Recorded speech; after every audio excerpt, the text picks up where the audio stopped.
સુરતના Udhna surveillance police ટીમે પ્રોહિબિશનના ગણનાપાત્ર case શોધી કાઢ્યો છે.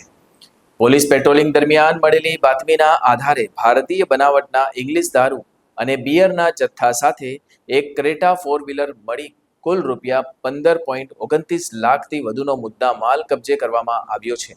મળતી માહિતી મુજબ ઉધના સર્વેલન્સ પોલીસ સ્ટાફ પેટ્રોલિંગમાં હતો ત્યારે હેડ કોન્સ્ટેબલ અરવિંદભાઈ ઉગાભાઈ તથા પોલીસ કોન્સ્ટેબલ જયેશકુમાર ખીમાજીની સંયુક્ત બાતમીના આધારે સુરતના ઉધના વિસ્તારમાં શિવનગર સોસાયટીના પ્લોટ સામે આવેલી ગલીમાં તપાસ હાથ ધરવામાં આવી હતી.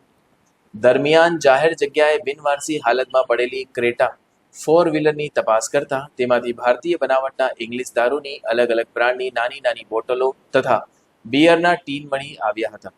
પોલીસે કુલ 1752 નંગ દારૂ બિયરનો જથ્થો કબજે કર્યો હતો, જેની કિંમત રૂપિયા 3,29,880 જેટલી થાય છે.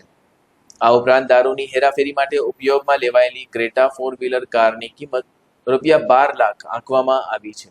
પોલીસે કુલ 15,29,880 નો મુદ્દા માલ કબજે કરી પ્રોહિબિશનનો એક્ટ હેઠળ વધુ કાર્યવાહી હાથ ધરી છે.